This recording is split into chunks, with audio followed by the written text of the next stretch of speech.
Hey family, we are here. This is your Crossroads staff, and we are going to spend a little time just talking about anger. And I wanted to kind of get you guys together and roundtable kind of our thoughts on the end of Jonah and just kind of how the book itself ended. So, what were your initial thoughts from the book itself, and then maybe how we ended? I'm always a really big fan of Jonah, and especially I thought you did a great job of like, hey, the first 3 chapters are like such a roller coaster, and like thought you crushed it, and then you get to chapter 4 and it's like, why does this hurt my feelings so much? Yeah. Why do I relate to this so much? Am I Jonah? I don't know. But especially like, I think Jesus does a good job too of laying out like Jonah just experienced the grace and forgiveness of God, and he just wants to keep it to himself. Yeah. And it's like, why are you the way you are? But Yeah. really we're asking ourselves, like, why are we the way that we are? Yeah. One of the weeks I was reading something. It was about some Jewish synagogues. Like they still get together like once a year, and like they go through this, and they at the end of their time together, they chant together like "I am Jonah," and like that's a reminder of like we are the rebellious children that God has been pursuing after, and so I'm just like, man, this is me. I do this all the time. So I just thought that was it's kind of on point for like you got to get through, and you're like, yeah, it's such a good story for Jonah. And then you're like, oh, this was a good revealing of who I am always. So The Bible Project video on Jonah that I've used with the kids a few times, they illustrate the story. And at the end of the book, they have a portrait of Jonah, and then they turn it into a mirror. And they say, like, this book is meant for you to ask yourself, like, how am I being like Jonah? So that's always a little painful. We always talk about how God's word is both a map and a mirror for our lives, which is super convicting, but also is good for us to have at times, to have that hard truth. Anita, what do you think? Relating that on Sunday to the prodigal son story, those are deep stories that we have to sit in a little bit. And I think comparing those two in your message on Sunday was really good. Having done kids ministry for so long, we can get lost, and you did such a good job of not letting this be a cheesy retelling of the big fish story. Yeah. And there's a time for that, and I think that the people who have come up through children's ministry and youth ministry over their lifetime, this is such a building on that. Now you know the story, you know about the big fish, you know about the puking him up on the beach. That's all. Was I singing Second Chances from the Jonah movie in my head? Me too. Yes. However, yes. But that building and driving toward the real meaning and the real adult message and the real sitting in our own sin of judgment is such a deeper meaning and so important for us as adults to not just stay in the children's version of that and to really sit in, what does that look like for me? Who are my Ninevites? Who am I looking at and saying, these people, my family, my people, my church people, we deserve God's best. But those people, I don't think so. Yeah. Those people, I'm not comfortable with God reaching those people. Yeah. And that's what he was doing. It just looked different. Yeah. And you were talking about, like, we always talk about, like, messy people are the people that we should be after, but, like, they're really difficult, right? And like the Ninevites for Jonah, like that was a whole messy thing. Like they were his people's number one enemy, and that was. I also liked, like after Jonah does his prayer, which I thought was kind of ironic. It wasn't really a prayer; it was just kind of him complaining, right? But he goes outside the city, and it's almost like a point. Like he takes his anger and his frustration to another level, and he just sits outside the city, and he's like, God, watch. I can think about so many times in my life where I've God's done something. I'm like, I don't like the way you did that, and I'm just gonna wait, and I'm gonna show you when this goes bad.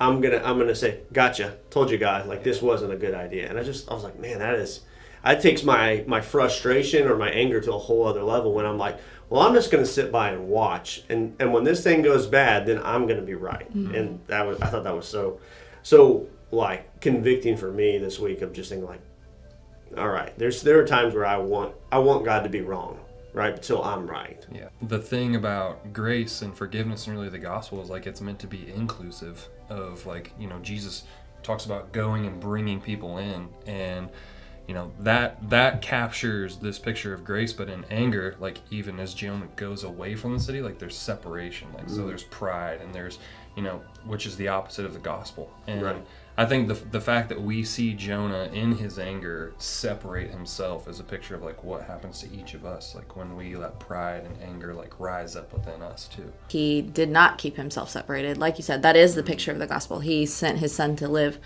in the midst of all of our mess and be a part of the messiness and the pain of humanity. And he didn't keep himself separated.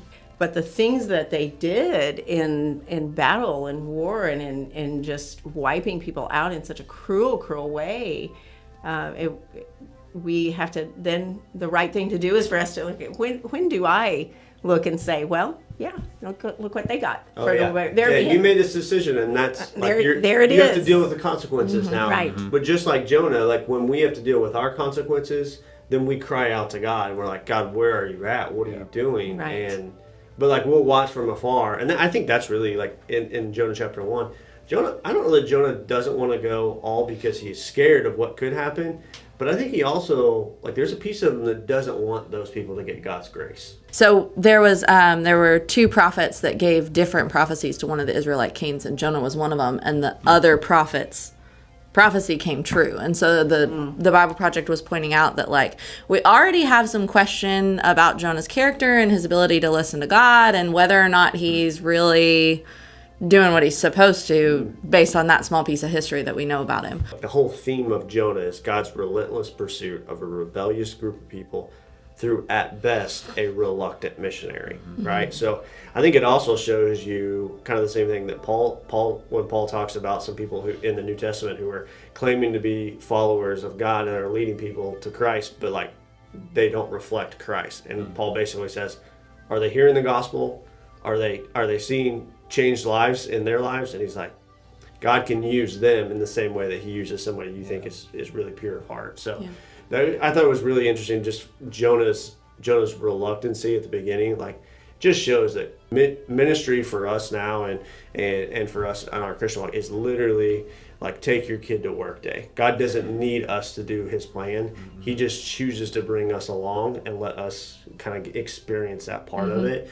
And that's encouraging for me because, like, man, with the weeks that I don't get it right, I realize that, like, it's not dependent on me to get it right anyway. So I think that's a piece that was really encouraging for me, whereas some of the other parts of Jonah was really convicting too. There was some encouragement in there which oftentimes you see in God's word, but that was an encouraging piece that I was just like, all right, if I don't get it right, God can still make it work. Yeah. Right. And I think that was I think awesome. Both in this message and the prodigal son, we'd love to see resolution. We'd love to see Jonah get up and say, okay, I get it, and now send me somewhere else that's important because I understand. And the eldest son, you want to see him like, you're right, Dad, I should, but we don't always get the rest of the story. Kind of like when you said, like, man, why did we have to have a Jonah 4? Like, well, now I want a Jonah 5. Like, I want redemption now for Jonah. Yeah. Right.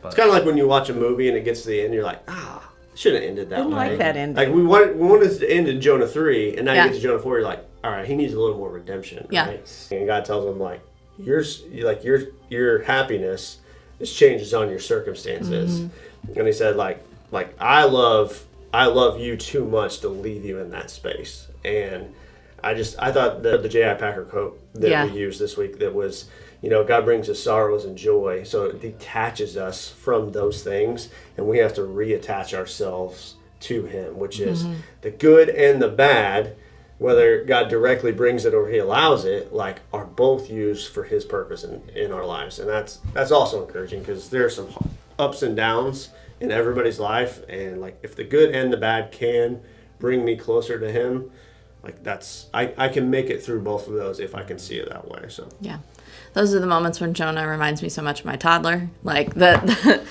ups and the downs and your circumstances changing whether you're happy or not. We went to the zoo last week and he really wanted to ride the train, and we had to wait for like 3 trains, and every time a train would pull up and we'd be like, it's not this one, and it would drive away and he would burst into tears. And then we'd be like, okay, take a breath. Maybe the next train, and train would pull up and it would drive away and he would burst into tears. And just the up and down of that not being able to have the foundation of the joy that you get from the Lord, and your circumstances changing your whole mood. And Jonah kind of acts like a toddler.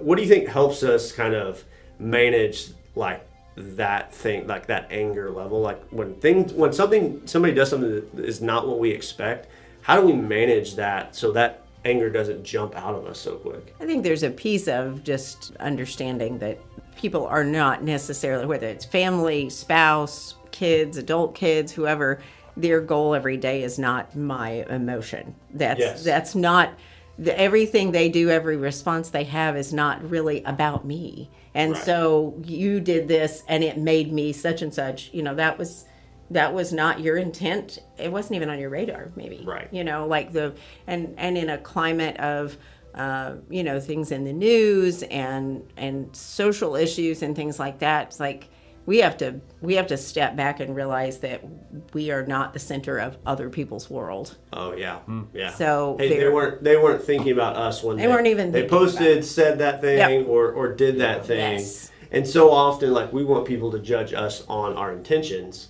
but we only judge them on their actions, right? And a lot of times, I think most of the time, like, Jonah wants to be treated like God. Like, he wants to be the one that's in charge. So, and at the end of the day, like, that's most of our anger comes from the idea, like, we want other people to treat us like God.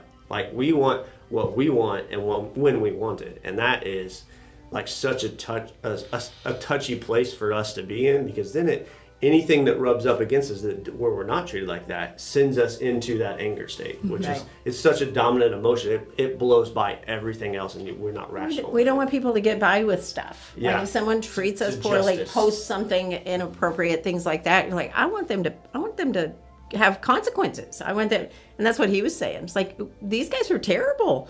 Why can't you, like, the right thing for a righteous God to do is to smoke them.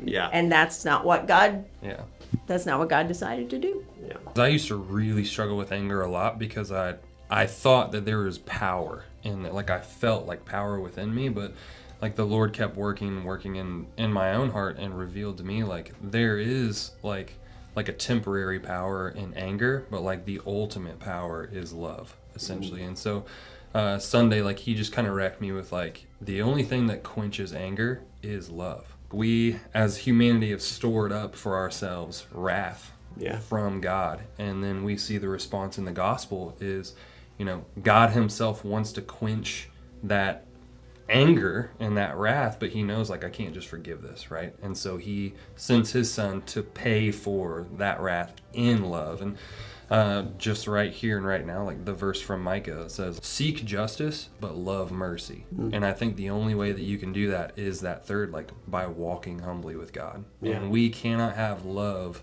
for others and really for our enemies in our lives without the presence of the Spirit. And even Jesus himself said, like, I didn't come to be served, I came to serve. And it's because he was operating out of love and not anger. Yeah.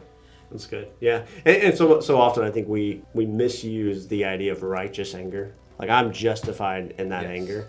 And I loved how God kind of ended it with Jonah, because Jonah probably could justify, like, hey, the Ninevites are an evil people, right? And that's kind of the end. Like, we can be struggling with anger. We could probably justify, like, why we're angry.